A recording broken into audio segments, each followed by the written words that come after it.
Fast, focused, and fearless. Here's everything you need to know as you jumpstart your day. I'm Pauline Verzosa. The Office of the Vice President, or OVP's 2025 budget proposal was cut by more than half by the House Appropriations Committee. From 2 billion pesos, the OVP's 2025 budget was slashed to 733.2 million pesos. The funding cuts came from allocations for financial assistance, professional services, and utilities, supplies, and materials, as well as rentals and leases. The Financial Assistance Fund will be reallocated to the Department of Social Welfare and Development, or DSWD, and the Health Department.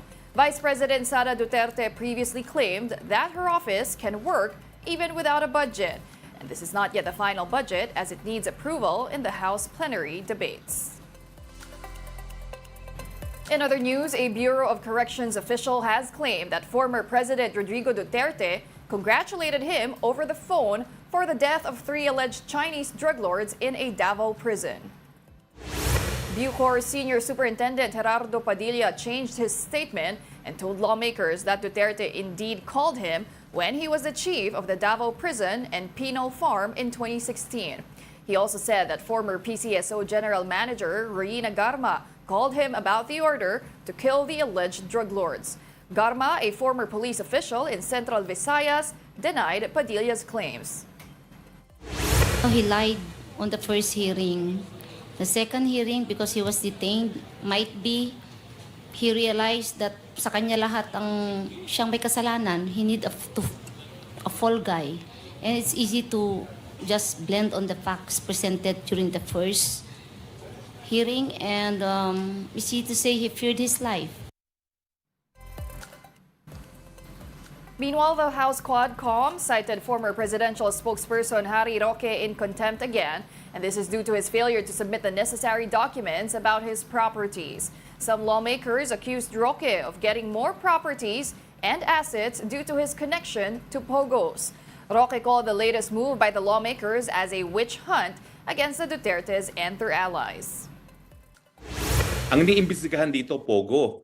Ano naman ang kinalaman ng mga personal records sa Pogo na yan? Samantalang, yung aming family corporation na Biancham, binuo yan 2014 pa, wala pa sa Pilipinas ang mga Pogo, no?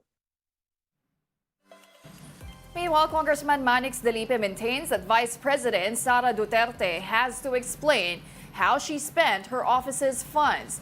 Delipe warned that Duterte may be liable for graft if she cannot do that. Here's an excerpt from his interview on The Big Story. How serious are you viewing the situation? Well, she has to explain it, because if you look at the points raised in that issue, she has to explain on how she spent those funds. Because if you will not be able to explain, there's only one way to go. That's a draft case. So there's only one interpretation in that. So we were hoping that the Vice President would be able to explain her side. And we were hoping that since she appeared during the first hearing, she would again be back the second time to explain the issues raised against her office. So, but with that, I think we will just wait on the office of the Vice President or the Vice President herself to explain. Unless if she'll not be able to explain as what a lot of House members sense, that it will now be a very big problem for her because it will boil down to a draft case. Congressman Delipe, do you think this might set a precedent? Because I noticed that every so often during budget deliberations, these COA notices, these audit notices are often brought up. Would another department be at danger of suffering the same fate as the OVP for having some, dubious audits or not having passed audits? Just like in any budget process that we undergo every year, the executive budget is subject to scrutiny. So each and every House member would want to see that what we appropriated previously in the previous year and what the department or agency is asking for the succeeding year is proper. And since this is taxpayers' money, and it is the job of the House of Representatives, it's our constitutional duty, it's our constitutional mandate to see and check and scrutinize the proposed budget.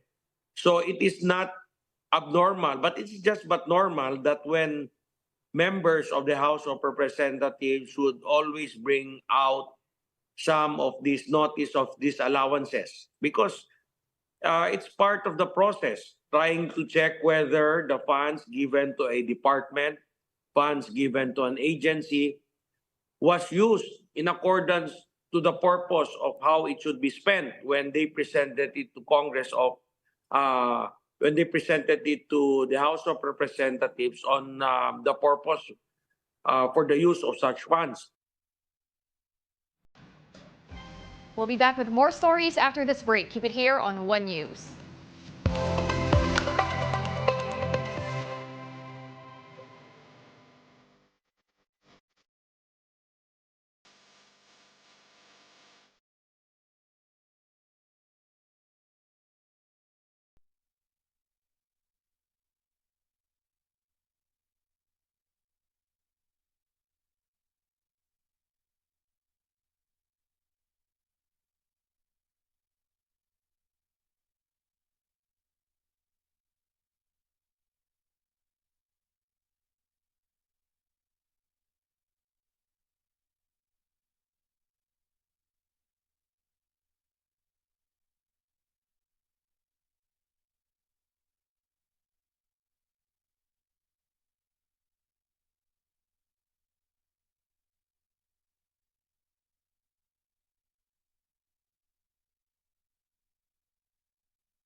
You're still watching One News Now. I'm Pauline Verzosa. Let's now take a quick look at today's other headlines. In the Philippine Star, President Marcos will skip this year's UN General Assembly. The Philippines, though, will still convey its positions on key global issues through Chief Diplomat Enrique Manalo. The high-level session is scheduled from September 24 to 28 in New York City. And in business world, the World Bank is confident that the Philippine economy will continue to perform well. It expects the country to grow by an average of 5.9% from this year until 2026. Economic managers are targeting 6 to 7% growth this year and up to 7.5% in 2025.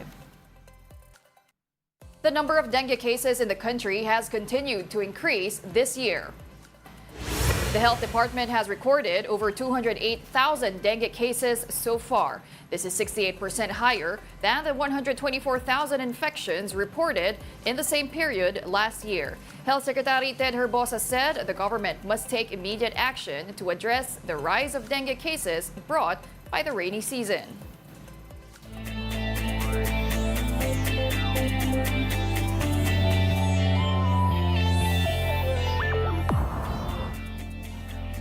The Creamline Cool Smashers emerged as the champion of the PVL Invitational Conference.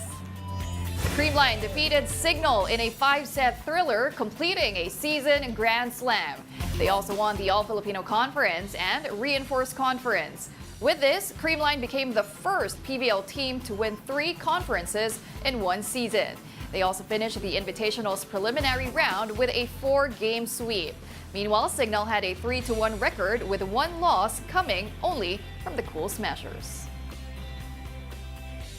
The PLDT Smart Foundation has launched a mobile library that aims to provide students with more opportunities to read and learn. Mobile journalist Amy Atienza with that report.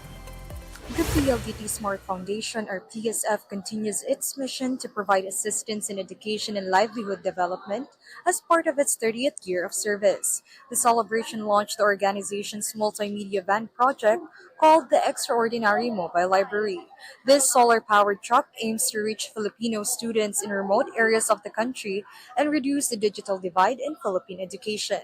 The mobile library includes laptops, tablets, books, and a television, giving students the opportunity to access online learning resources. Actually, this is a fruit of our experience of seeing several models, and of course, because we see the needs on the ground.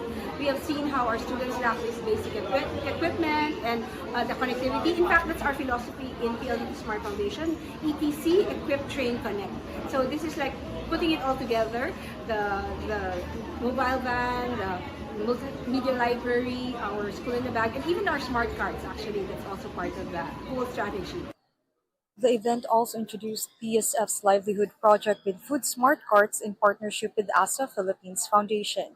With the help of Alagang Kapatid Foundation, PSF initially provided food carts to 2 beneficiaries from Marikina and Taytay Rizal.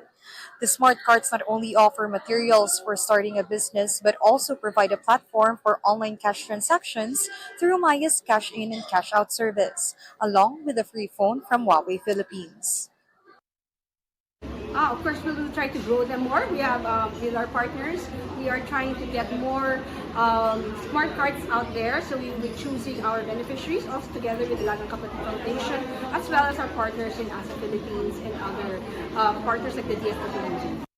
The 30th anniversary program also included a mass celebrated by Reverend Father Anton Pascual, followed by a simple feast. Partners of the PLDT Smart Foundation, including Photon, Huawei, Fiber Home, Maya, Alagang Kapatid Foundation, and ASA Philippines Foundation, attended the event.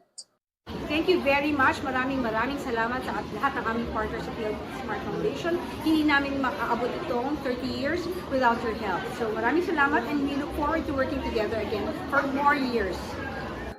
The poor is not lazy, they just lack the opportunity. And as PSF continues to move forward after 30 long years, may they continue to reach and touch more lives in the country. Mobile Journal Amy Atienza, BR1 News. And those are the top stories of the hour. Join us later at 9 a.m. as we continue to monitor the day's biggest stories. I'm Pauline Verzosa. We are One News.